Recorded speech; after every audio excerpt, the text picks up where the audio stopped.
형제들아, 신령한 것에 대하여 나는 너희가 알지 못하기를 원하지 아니하노니 너희도 알거니와 너희가 이방인으로 있을 때에 말 못하는 우상에게로 끄는 그대로 끌려갔느니라. 그러므로 내가 너희에게 알리노니 하나님의 영으로 말하는 자는 누구든지 예수를 저주할 자라 하지 아니하고 또 성령으로 아니하고는 누구든지 예수를 주시라 할 수 없느니라. 은사는 여러 가지나 성령은 같고 직분은 여러 가지나 주는 같으며 또 사역은 여러 가지나 모든 것을 모든 사람 가운데서 이루시는 하나님은 같으니 각 사람에게 성령을 나타 내심은 유익하게 하려 하심이라. 어떤 사람에게는 성령으로 말미암아 지혜의 말씀을, 어떤 사람에게는 같은 성령을 따라 지식의 말씀을, 다른 사람에게는 같은 성령으로 믿음을, 어떤 사람에게는 한 성령으로 병 고치는 은사를, 어떤 사람에게는 능력 행함을, 어떤 사람에게는 예언함을, 어떤 사람에게는 영들 분별함을, 다른 사람에게는 각종 방언 말함을, 어떤 사람에게는 방언들 통역함을 주시나니 이 모든 일은 같은 한 성령이 행하사 그의 뜻대로 각 사람에게 나누어 주시는 것이니라. 몸은 하나인데 많은 지체가 있고 몸의 지체가 많으나 한 몸임과 같이 그리스도도 그러하니라. 우리가 유대인이나 헬라인이나 종이나 자유인이나 다 한 성령으로 세례를 받아 한 몸이 되었고 또 다 한 성령을 마시게 하셨느니라.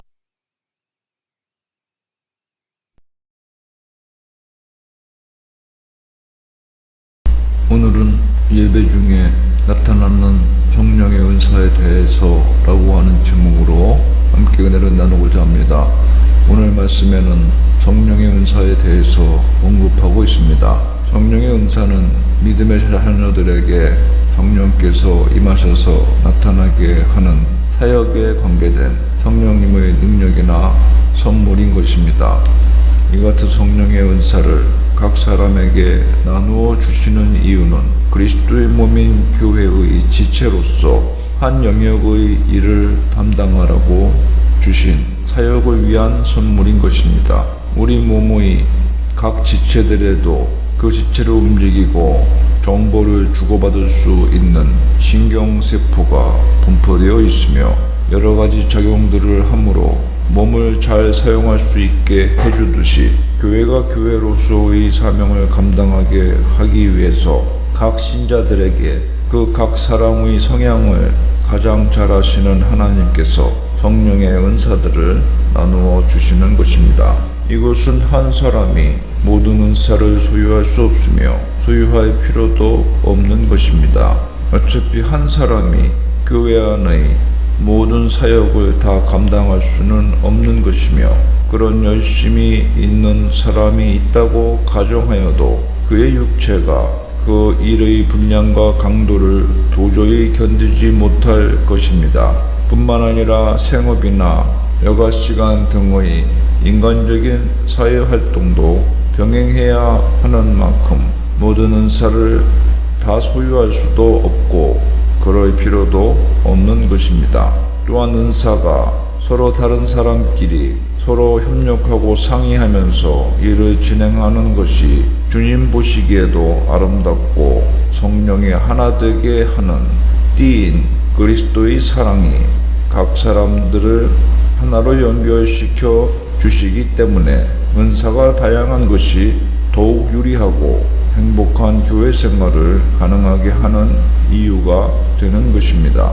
은사 중에는 개인의 경건 생활에 유익이 되는 은사도 있으며 자기 자신이 아니라 오직 타인의 유익을 위한 은사들도 역시 존재합니다.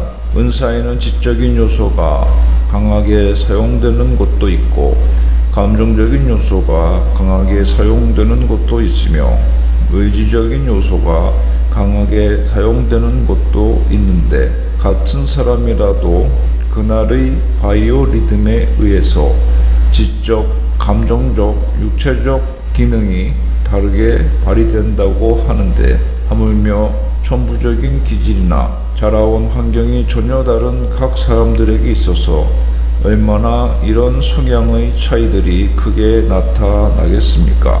그러므로 이런 사정과 형편을 가장 잘 아시는 하나님께서 우리가 그리스도인들에게 성령의 은사를 각양 다양하게 부여해 주시는 것입니다. 사역을 위한 것이 은사의 주된 수요 목적이며 기능이라고 하였으니 은사를 자기 자신의 우월함을 드러내려는 과시의 목적이나 자랑의 목적으로 삼아서는 은사를 주신 하나님의 뜻에 반하는 어리석은 생각을 하는 것이 되는 것입니다.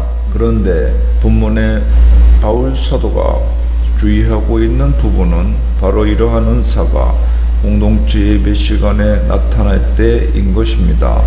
골방에서 기도할 때나 가정이나 직장에서 일하고 봉사할 때에 사용되어지는 은사는 은밀하게 역사되므로 자기 자신만 알 수 있으며 타인들은 은사가 발현됨을 잘 알 수 없고 은사를 사용함으로 이루어진 일의 결과만을 보게 되는 것입니다.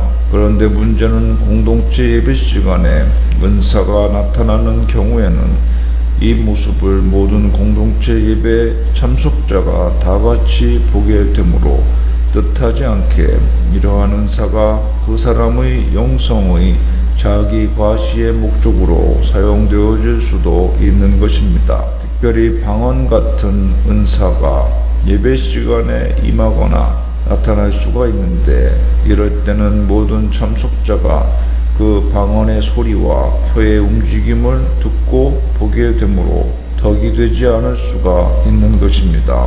바울 당시 초대교회에서는 대다수의 신자가 방언을 하고 있었고 오죽하면 바울도 자기도 방언을 잘 말한다고 했을 정도로 방언 은사에 대한 과시욕이 대단하고 자신의 영성을 증명하려고 하는 신자들이 존재했음을 알 수 있습니다.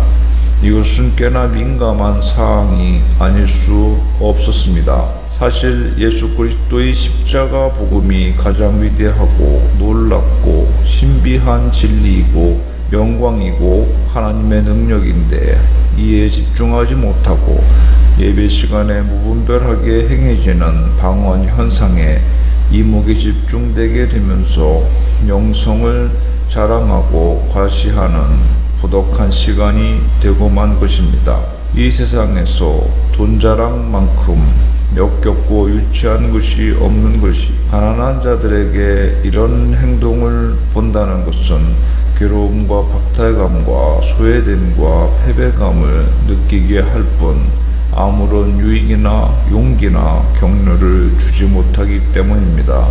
그런데 돈 자랑보다 더 역겨운 것이 자기 영성의 자랑, 신앙의 자랑, 영적인 능력을 자랑하는 행위인 것입니다. 사실 돈은 세상에서 쓸모나 있지 이런 것은 아무런 소용도 안 되는 것인데 오직 교회 안에서 믿는 사람의 무리들 가운데서 이런 일이 행해집니다. 그래서 자신이 남들보다 더 거룩하며 영험하며 심오한 신앙을 가지고 있는 것으로 보여지게 하며 그렇게 함으로 얻으려 하는 것은 무엇이겠습니까? 그것은 너무도 자명하게 교회 안에서 믿음의 무리들 안에서 자신의 영향력을 증대시키고 사람들의 존경을 받고 지배력을 강화하기 위한 것일 뿐 그 외에 아무것도 아닌 것입니다. 그러면 왜 이렇게 하려고 하는 것일까요? 타고 올라가면 그 위에는 인간의 명예욕, 권력욕, 물질욕이 자리 잡고 있음을 발견하게 될 것입니다. 그러므로 이런 은사의 사용은 올바르지 못한 것입니다. 잘못되어도 한참 잘못된 것인데 우리들 중 누구든지 이렇게 행동하기가 쉬운 것입니다. 은사가 발휘될 때에는 신자로서 상당히 기쁘고 영광스러움을 경험하기 마련인데 이런 감정을 하나님께 감사와 영광을 올려드리는 경건의 능력으로 무장되어 있지 못하고 다만 은사만 강하다면 사람들에게 보여지게 되는 자신의 모습에만 주목하기가 쉬운 것이기 때문입니다. 문제는 은사의 강함과 신앙 인격이나 신앙 성숙도와는 별개이며 반드시 지체하는 사항은 아니라는 것입니다. 이에 구체적인 해결책으로 바울은 성령의 현시, 즉 현재 나타나 보여지는 현상으로서의 공예배 시간에 행해지는 방언의 은사를 규제하기 위한 구체적인 지침을 전달한 것입니다. 이렇게 한 이유는 목회적인 목표에 염두에 두고 있는 것입니다. 방언을 규제하는 것이 교회를 건강하게 목회하는데 보다 유익하다고 판단한 것입니다. 따라서 방언처럼 오로지 개인적인 은사는 집에서 혼자 있을 때만 사용하여서 개인적인 영성을 더욱 깊이 만드는 데 써야 함을 가르친 것입니다. 통역 은사를 통해서 통역이 된다면 그나마 예언적인 기능을 하므로 타인이나 공동체에 다소 유익을 줄 수도 있겠으나 통역이 동반되지 않은 방언은 오직 자기 자신만을 위한 은사일 뿐 타인에게는 전혀 유익을 주지 못하는 아주 특별한 은사이기 때문에 은사의 귀함을 따진다면 가장 낮은 은사임을 바울은 은연중에 주장하고 있는 것입니다. 더군다나 계시가 완성된 오늘날의 교회에는 통역 은사가 거의 필요성의 약화와 더불어 거의 찾아보기 어렵게 되었습니다. 과거 성경이 완성되어지지 않았던 초대교회에는 신앙 공동체에 계시를 주시기 위해서 방언을 활용하시는 경우도 있었으며 모든 방언이 다 그런 것은 아니었지만 어떤 사람이 방언을 할 때 통역 은사를 받은 자가 이 방언이 통역된다면 그것은 공동체에 주시는 계시로, 즉 설교 말씀을 대신해서 듣는 말씀의 시간으로 종종들이 경청하는 분위기였던 것으로 추정되어집니다. 그러나 이런 것은 초대교회에도 아주 드문 현상이었으며 바울이 적어보낸 편지를 반복해서 읽고 듣는 것이나 목회자의 강론 등이 더욱 정규적인 말씀의 전달 방식이었을 것입니다. 이럼에도 불구하고 방언처럼 다른 사람의 눈에 직접 목격되는 현시적인 은사가 또 없기 때문에 자랑과 과시욕에 빠지기 쉬운 곳도 없으며 초대교회 때에 하나님께서 성령 강림과 더불어 주셨던 방언이 하나님의 주요 목적과는 상관없이 너무나도 오용되어졌기 때문입니다. 그러면 바울 사도가 이 같은 조치를 통해 이루고자 했던 건강한 교회상이란 과연 무엇이었을까요? 교회 공동체는 무질서해져서는 안 된다는 것입니다. 은사의 현시로 인하여 공동체가 무질서해진다면 그것은 사용되어지지 않고 규제됨이 유익하다는 것입니다. 우리는 목회자나 리더라 할지라도 자기 마음대로 받은 은사를 사용하는 것이 아니라 그것이 공동체의 질서를 무너뜨리는 방향으로 갈 것인가 아니면 질서를 세우는 방향으로 갈 것인가를 예측해서 절제하며 사용하여야 하는 것입니다. 또 한 가지 자기중심적인 예배 관행을 바울은 통제하려 하였던 것입니다. 예배 공동체나 신앙 공동체는 어느 한 사람 아니면 소수의 인원의 자기중심적이 되어서는 아니 되는 것이며 요새 유행하는 대형교회의 스타 목사라는 용어는 언급되어지는 것 자체가 말이 안 되는 현상일 것입니다. 바울이 강조한 것은 교회가 전체적으로 세워져 가는 것이었습니다. 누가 이끌어가는 교회, 그 지도자가 다 계획하고 관리하고 추진하며 단지 따라오라고 명하는 교회가 아니었습니다. 강한 자와 연약한 자가 혼재할 수밖에 없는 것이 인간이 속한 사회의 모습이며 교회 또한 예외가 아닐 것입니다.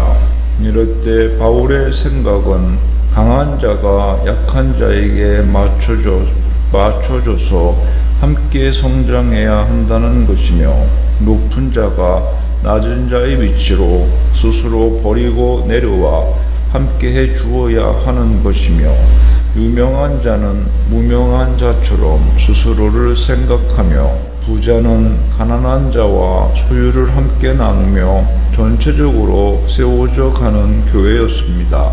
오늘날의 다수의 의견에 의해서 소수의 견해가 무시되는 전체주의와는 완전히 다른 사상인 것이며 은사를 주신 목적이 그러하듯이 서로 돌보고 보살피며 사랑으로 나누며 전체가 되라, 즉 하나가 되어야 한다는 유기체적인 공동체가 건강한 교회임을 깨닫게 하는 가르침입니다. 하나가 되라는 교회의 일치사상은 교회론의 근간이 되어야 하며 각자의 은사들은 결코 독립적으로 사용되어져서는 안 되며 상호 보완을 통해서 비로소 온전한 역할을 할 수 있음을 알아야 하는 것입니다. 주님의 말씀입니다. 기도합시다. 하나님 아버지, 우리에게 믿음과 은사를 주셨사오니 늘 절제하며 사용하여 하나님께 영광 돌리고 타인에게 덕을 끼치고 교회의 은혜가 되어지는 우리의 건강한 신앙이 되게 하여 주시옵소서. 그리하여 우리가 속한 신앙 공동체, 예배 공동체가 하나가 되어 전체적으로 성장해가는 건강한 모임이 되게 하여 주시옵소서. 예수님의 이름으로 기도하옵나이다.